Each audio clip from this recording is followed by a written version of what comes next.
Ladan. You are a pro. I mean, I'm just a man who talks a lot about innovation and workshops. That's all I do. But I like it. It's fun. There's nice people around. Hi, Chris. How are you? Hi, Natty. I'm really well, thank you. And I'm really, really happy to be here talking to you. It's been a long time coming, so I'm very excited. The last time we talked, I was in Singapore. It was March. It was the beginning of March. I was sitting at a beautiful place close to the, I don't know the name anymore, to the arena. And yes, we were talking there the first time, and you were sitting in your car with your dog. Yeah, I was sat in rainy England in a car in a service station with my dog. So the very opposite to where you was. But either way, it was lovely to connect that way, of course. Yeah, it was really, really nice. And yeah, I thought it's very inspiring. And you are also a person with a lot of kindness and energy. And I'm super happy to have you here today. Before we meet in person, maybe in the Netherlands in September for the Facilitators Connect. But today it's about you, your journey, your way to facilitation, the amazing ideas that you are developing right now for the innovation world. And yeah, tell me, who are you? Where are you coming from? And what was your way to the first step to facilitation, Chris? All right. Thank you, Natty. Yeah. So hi, I'm Chris Bradshaw. I'm a fellow AJ and Smart Workshop and Master, like your good self, Natty. And really, my why in my work, I suppose, is to empower individuals just to make positive changes in their organizations. And that's usually through a combination of collaboration, technology, and that kind of vague word, innovation. And right now, what I do is my kind of full-time job. I'm the strategy director at a company called Infinum. So we're a global software consultancy that basically helps businesses grow and transform through innovation, funny enough. And I suppose my history is quite varied. I mean, I've spent 20 years roughly now in the technology game, so it shows my age. And I spent maybe 10 years just doing the work, I call it. So I was an engineer by trade, did design, did marketing, all that kind of stuff across a bunch of things like public sector, corporate, entertainment. And then got to my 30s and I started doing this more leadership role, like building teams and then building strategies at the time, which I didn't realize, but it's how can you enable music industry brands to kind of make an impact in the world. So we built, technologies and solutions for that. And then I kind of got to my 30s in terms of like my mid 30s and ended up in the agency world running like a 7 agency company. I was a CEO of that for a few years. It was like a 7-figure turnover, 50 people. It was very, very intense and very good learnings. I actually discovered my first design sprint in that process as well, which was quite an emotional discovery, which I loved. And really from there, I kind of moved on to doing my own company. So I set up a boutique agency called We Agile to start helping startups and scale ups. Did a venture studio to help find funding and launch startups.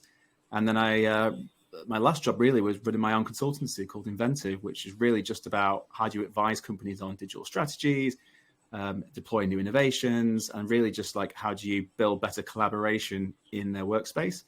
And yeah, I suppose that led me to what I do now today at Infinum, which is really building strategies on a global scale with the teams we have there and our clients. And at the heart of all that, I have to say, is really workshops and facilitation have kind of been there like an old friend, really. They've been there the whole time, just like helping me kind of drive deep collaboration and alignment with different parties, teams, trying to solve really complicated technology challenges, and really just about, back to my why, really helping bring people together to help empower those to build better businesses together as a team. And I suppose if you want to touch on my story, how I really got into workshopping officially, when I was in that job of a CEO, we'd actually bought a company, and that company was a UX company at the time when UX was like a thing. It was quite a cool new thing. And we had this big client, and it's one of the biggest legal companies in the UK, actually. And the thing there was we promised to do a workshop, and his workshop was called Design Sprint. At the time, I had no idea what a design sprint even was, if I'm honest with you. And I was like, okay, I want to sit down, work with the people that do this. Can I come to the workshop and watch and learn? And it turned out the people who do the workshops were the owners that we just bought out and left. So I started this company with a workshop to be done, no knowledge, but I had the Jake Knapp Design Sprint book in the office, which This is the story. I think you took this to your holiday, right? Yeah, it says a lot about me as a person, doesn't it? So the holiday was coming up. I took the book with me and spent basically a week on the beach just reading over and over and over again how to do design sprints, and even practicing some exercises in the evening, which, it says a lot about me as a human being, what I do on holiday. But it was great. I learned. It was kind of like having a one-person workshop or retreat by myself, just learning. And but in all fairness, I came back, we delivered it. It was a great experience. They actually really loved the process. We did many more after that. And that taught me actually doing this way of working with workshops and facilitation done properly with structure. It really helps people achieve things. And we then insisted on every client we worked with going forward. We always did a workshop at the start. We always did discovery, just to make sure we had that really healthy dynamic between the two parties and that we're really sure what we're doing as a team. So from the kind of madness of that experience came out this really positive, beautiful solution. So I'm very grateful for the Jake Knapp book, to be honest. Yeah, it was. There are a few guests in the podcast who were flashed by the book and who did some masterclass to learn how to do a design sprint. So I think this is a great discovery and a really nice recipe, which is used in different kind of industries. It's not only about innovation. You can use it or part of it for some other topic than that. But because actually it's not about the design sprint. So the method is very nice and it's a very powerful tool to do that. But we don't love the design sprint for the design sprint at the end. We love it because it enables a group to go through different steps and to go to an outcome at the end. So I would like to know, what is your goal with the design sprint? What do you want for outcomes for your customer, or how do you use it? Yeah, I think you touched on a really important part. I mean, it's great and it definitely helps bring people together, and it is essentially a tool to be used. And what it taught me was that that's just one recipe of doing this. And for me, it was actually amazing to figure out how we can just understand whether an idea is a great idea or a risky idea, and actually just bringing that kind of like harmony around a way of working that people can understand and follow. So for me, the design sprint unlocked lots of things in my world. Then it made me think a lot more about, okay, that's just one recipe. There must be other ones, there must be ones that help people, I don't know, like build brand communication strategies or business strategies, or, and from that, it kind of really showed me that you can build really coherent recipes and solutions, but in a really structured framework, which means you can then turn up to a workshop and deliver, and people can follow it, they understand it. And I think it brings a lot more confidence in the process, and it really helps you as a facilitator to actually deliver something that's, powerful. So yeah, I think for me that one of the design sprint books and the design sprint discovery has been like a key moment in my life of learnings, if I'm really honest with you. Nice. Yeah, I think it's a good start also when you're not used to design workshops, so to say. You don't need to reinvent the wheel every time.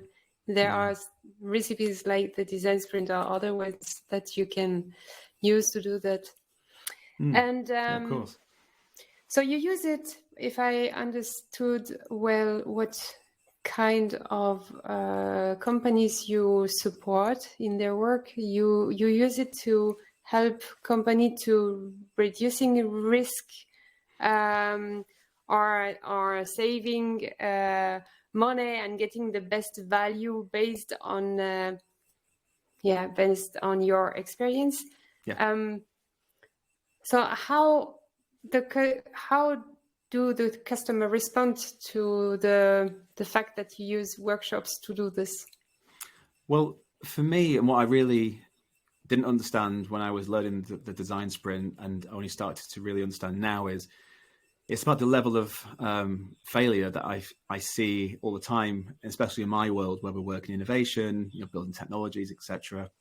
And what I've discovered is by using design sprints as a principle is great, but actually a lot of companies want to work on things like innovation, and they come to me sometimes and say, we just need to build a product to be innovative, or we need to be more innovative. And what I've realized is, innovation is a journey. It's not something that you just turn on. It's not an act. It's a result of lots of time and effort over, many milestones. And, some of the risks I talk about in some talks I do is, 95% of new products will fail in the first year. 70% of digital transformations will fail. And sadly, like 90% of startups will eventually fail, just purely based on market forces and potentially not doing the right things at the right time or the right preparation up front. And, if you think about that in terms of like personal life, you would never accept that as a stat for failure. Like you would never buy a house or a car or a phone where that level of potential failure is acceptable. So I suppose what I always do with clients is look at it from a level of risk and say, okay, you've got this big idea or a hunch something can be done, or there's a challenge you're trying to overcome. So actually, let's think about this as a journey together. And then what we can do with this innovation journey is map different points along that journey where workshops will come into place. And those workshops will be there particularly to make sure that we're checking, guiding, and validating what assumptions, what ideas we have, and trying to prioritize those in a really like logical way. So for example, if a client comes to me and says, okay, I want to build the next, I don't know, Uber as a classic example, my first question to them is, okay, great, but what is your actual business strategy saying? And who's the target market? And, what are the needs of that market and what's not being met at the minute? And that's even before we get to things like products. And if you think about this as like a step-by-step guide through these different things, if you don't have those things, we will then help them as facilitators and workshoppers to find the answers. And then we can move into things like product strategy, like a design sprint. Who's it for? How do they get to the product? What do they do on the product? And the idea really is that we're always checking with the different variables in these journeys to make sure that we're capturing and testing at all points. And eventually the goal really is just to make a kind of concrete blueprint for the clients, which really means that every time we do one of these exercises, for example, we're reducing that risk just a little bit more to the point where we get to almost like most minimized risk possible, wrapping that up into a blueprint to then go off and build or create this solution or product. And the idea being is like the old saying, isn't it? In a workshop, you either win or you learn. There's no real loss in doing this kind of pre-discovery work, which for me is like the best insurance policy you could give a business before they spend tons of money and time on the next initiative. So for me, it's about fostering a culture of innovation, but doing it for a very processed, step-by-step, guided by workshoppers and facilitators. Yeah, it's like guiding their business growth actually from the start. What is the strategy? Yeah. How you implement the strategy, and then continue step by step. Absolutely. Yeah. Yeah, very interesting. And how do you bring this best practice to your customer? I mean, it's really difficult when you say, it's like, how do you explain innovation step by steps? It's such a meta term. And you throw in things like workshops and discovery phases and design sprints. You can see clients' heads exploding like, what do you mean? I just need to build a product. So really what we do at the minute, so the innovation framework I'm building at Infinum right now, we just break it down into steps, like baby steps, really. It's like, first we look at your business strategy. Okay, fine. Then the market research, what's the market saying? Then the product validation is the next step. It's like, what does the product need to do? And can we prove that? And then finally, it's the product solution. And then each of these 4 steps in our process, really think about it like a package or a recipe of goodness. It's like in each one there is a goal, there's a bunch of learnings, a bunch of outcomes we'll create.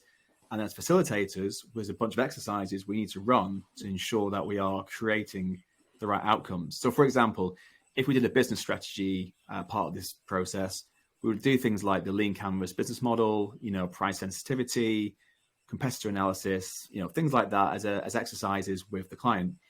If we were to move ahead a bit to, like, say, the product validation part of this, you'd be talking more about the design sprint principles, like, personas, user journeys, lightning demos, testing, prototypes. So it's just about trying to like package them into steps rather than just say, here's the entire thing we have to do. We just do it bit by bit. And each time we do this, that will help the risk drop in the business. But I guess most importantly, it helps the collaboration build between, all the teams. And ultimately the trust levels will like slowly grow as we're working more together.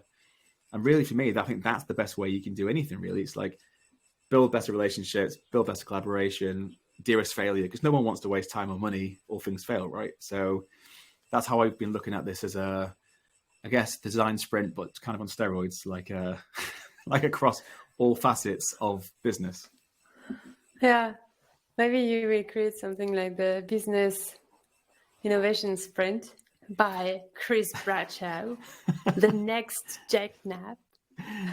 I mean, if that comes to pass, I would not be adverse to that. But yeah, at the minute we're at the building and testing phase, so we're kind of literally living the philosophy of this. We're building and validating. So hopefully by the time we meet at the Facilitators Connect, we can talk about it more and see. Out. Yeah, exactly. You can try it out. You can bring the beta version, and then we will workshop ourselves.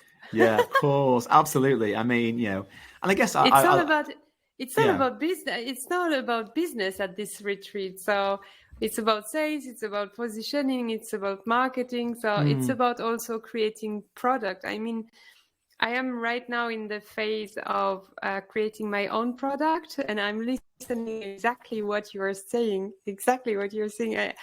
So I need a Chris Bradshaw here to brainstorm with me.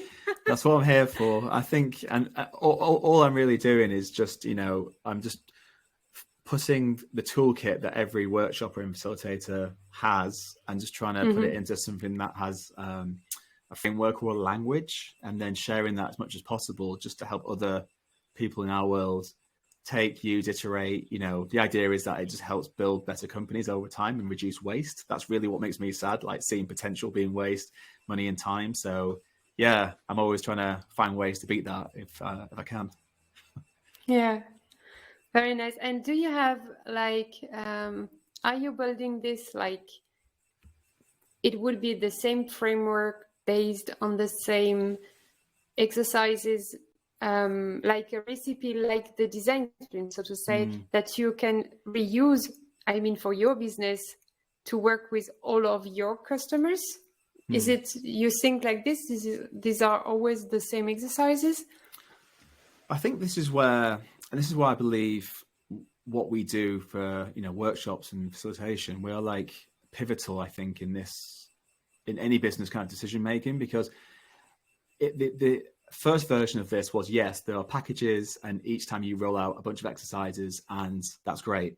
But in the real world, what I've learned is, every client's different, every challenge is different. And what we've done to date is different. So it actually is about going, okay, there's a suite of exercises based on different steps in this process. But actually your job, first of all, it's a bit like being a dentist or a doctor or something, isn't it? It's like you listen to them, you hear their problems, you diagnose what they need, and then you kind of reconfigure the recipes and build them up, kind of like Lego blocks, I suppose, to configure them to suit them. And I think by having them visualized and articulated in a framework, that just gives people like you, me, and our fellow workshoppers a way to go, okay, I hear what you're saying, client. Let me just reconfigure this round. And it might be a design sprint.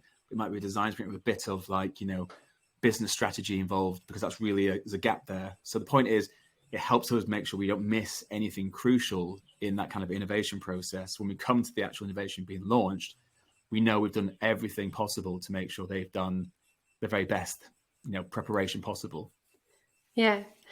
And how do you work? Is that like a retreat of the leadership who is going out from the company for a week and you're working like a week long on different kind of workshops?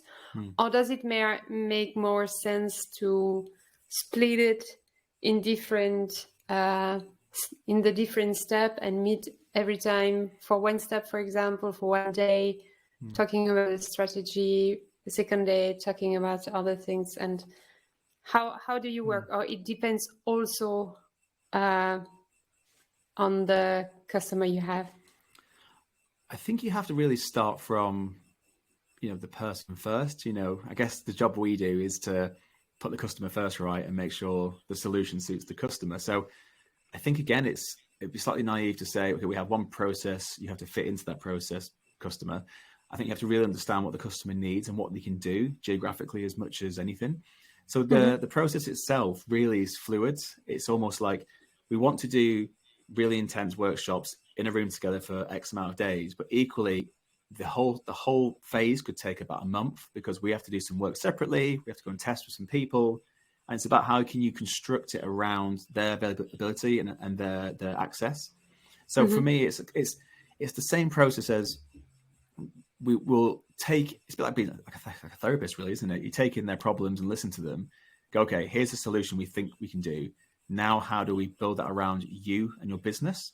So I think that's how I actually do it. And I always love to try and get the people in the room. I think that's the best way where the magic happens. We can do remote, and we do remote, but actually, it's that idea of getting people together for like 2, maybe 3 days, all in one room, and then we'll go away, do some of our work. And roughly we're talking between a 2 to 4 week period where actually we'll have some really telling differences at the end of it, some real outputs, some real like things that validate an idea.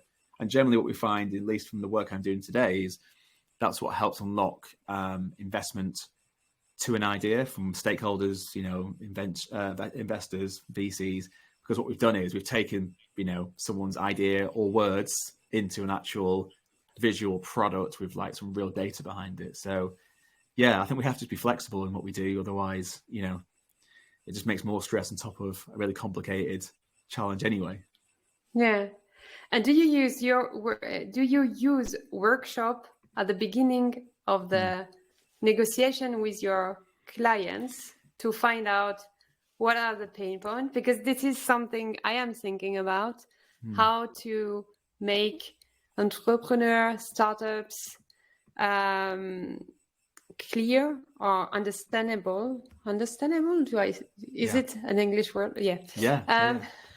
Understandable, that using workshop and facilitation can make the client trust them stronger when they are using this from the beginning together and collect the information, so that the customer can visualize, okay, he understands or she understands right now what I need and why I would like to work with them. And sometimes they are not very sure, but after this workshop, they know exactly for what the person is at. This is something I'm thinking about. So I was just asking you, do you use workshops at the beginning of your collaboration to tackle the contract with the client? Yeah, I think you have to use that as a must-have, if I'm really honest. So yes, I mean, I think ever since my first engagement using Design Sprint from my story with a legal company, what that taught me was that you need to have something that really sets the relationship off to a good start. And I think from day one, how each other work. You've done some work together. You've done a little bit of like a discovery to align everybody. So for me, I don't really look at workshops as a cost as such. They're like an investment, because really what it's doing is you're harmonizing the work between you and your clients. You're becoming one team before the big work kicks in, like the production of something. So I'm always like, yes, that has to be mandatory.